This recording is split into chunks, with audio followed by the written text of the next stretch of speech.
నిన్ను కూర్చోబెట్టుకోమంటావా? పర్వాలేదు, పెళ్లిడికి వచ్చిన పిల్లలు ఉన్నారని గుర్తైనా ఉంది. గుర్తుండక వస్తుందే. నువ్వు 24 గంటలు చెవి కింద జోరీగలాగా గీ అంటుంటాను.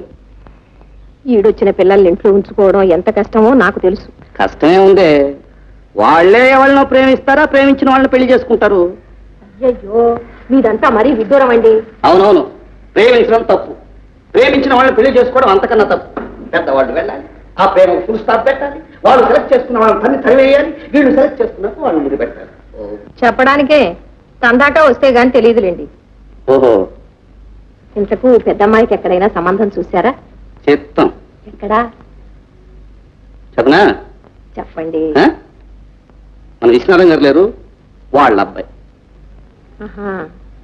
అబ్బాయిని మీరు చూశారుగా? వాయస్ ఫస్ట్, కాకుంటే కాస్త స్క్రూ లూజ్. ఓహో, అందుకే మీకు నచ్చి ఉంటాడు. అవునవును. ఇదిగో, ఎన్ని లోపాలున్నా ఆస్తి ఉంటే చాలు, అన్ని కొట్టుకుపోతాయి. ఇంతకు వాళ్ళు ఏమన్నారు? వాళ్ళేమంటారు, చచ్చిపోయిన లక్ష్మీపతి గారు నా కాళ్ళు పట్టుకొని, ఒరే బాబు నా మనవడికి ఒక పెళ్ళాన్ని కనరా అన్నారు. అక్కడ సరే అన్నాను, ఇక్కడ కన్నాను. ఇప్పుడు వాళ్ళు కాదంటారా అంటే మనం ఊరుకుంటామా? మీ కోతలకి ఏమొచ్చులేండి. కోతలు కాదు, పిచ్చి. వాళ్ళని ఒప్పించా, పెళ్లి చూపులకు రప్పిస్తున్నా. సరేనా? నిజం. అమ్మాయి పార్వతి, పార్వతి బయలుదేరిందిరా దండోరా వేయటానికి. ఏం ఆడవాళ్ళు రా తండ్రి.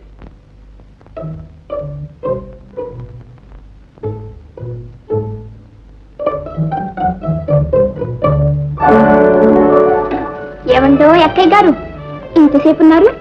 తిక్కి శంకరం గారు కబుర్లంతా చక్కగా చెప్తారా? కబుర్లో కాకరకాయలు ఊరుకో. ఆహా, నేను నాకు చెప్పాలి, నేను ఆయన కప్పు చెప్పాలి. చెప్పు.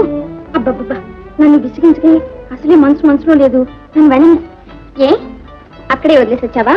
పోనీ ఆయన మనసునే తెచ్చుకోలేకపోయావా? ఇందు కొట్టానంటేనా? కొడతావా? కొట్టు. ఎక్కడ పెళ్ళావో అమ్మతో నిజం చెప్తావే. చూడవే అమ్మా. అమ్మెందుకే? ఏమిటరా నీ గొడవ? ఏమిటే ఇందు? అది కాదమ్మా, అక్కయ్యేమో వడ్డీదనమ్మా. నిజం అమ్మా, నన్నేమో 2 జడ్లమ్మా ఈ ఎగతాళి చేస్తుంది. నన్ను చీపు చుట్టమ్మా ఎగతాళి చేయరా? ఏమిటమ్మా నువ్వు కూడాను? ఇంకే, నా 2 జడ్లు నీకు ఇచ్చేస్తాను, నీ చీపు జుట్టు నాకు ఇచ్చే. రేపు పెళ్ళయిన తర్వాత మొగుళ్ళను కూడా మార్చుకుంటున్నాను. సరే కానీ వెళ్ళి పడుకోండి. 2 జడ్లమ్మా, నీకు చీపు ఇస్తాను.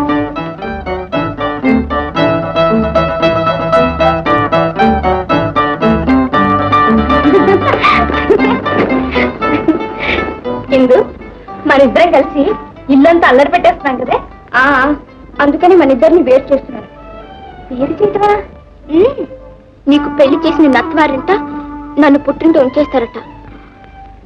పెళ్ళా? విశ్వనాథన్ గారి అబ్బాయికి నీకు పెళ్ళట. ఇందాక అమ్మ నన్ను మాట్లాడుకుంటుంటే అంతా విన్నాను.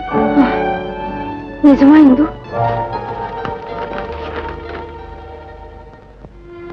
పెళ్లి జీవితానికంతా ప్రధానమైంది. ఇప్పుడు తప్పటడుగు వేస్తే బ్రతికినంతకాలం బాధపడాలి. నిజమే, కానీ పూర్వకాలం మంచి కాదు. ముందు నేను మా ఊరి వెళ్ళి రావాలి. అల్లుడు గారు వచ్చేదాకా అమావాస ఆగదు. కౌతల వాళ్ళు రేపు మాపు పెళ్లి చూపులకు వస్తారట. ఏమైనా మా తాతగారితో చెప్పకుండా నేనే పని చేయలేదు. నాకున్నది ఆయన ఒక్కడి. ఆ ఒక్కడిని నేను నిర్లక్ష్యం చేయలేదు. ఆయనకు ఆ వయసు అయిపోయింది. ఈ వయసులో ఆయన మనసు కష్టపెట్ట నాకు ఇష్టం లేదు. ఆయనకు వయసు అయిపోయింది.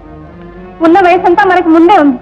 ఆయన కోసం మన బ్రతుకు పాడు కావాలా? పార్వతి, పార్వతి, నాకు తల్లి చెప్పి చేస్తానంటున్నా అంతే. ఆ జ్ఞానం నాకు లేకపోయింది, క్షమించండి. పారు, పారు, నీవు నన్ను సరిగ్గా అర్థం చేసుకోలేదు. పారు, అర్థమైంది.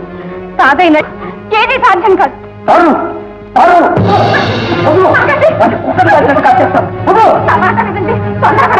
నాకే ద్రోహం తలపెట్టారా?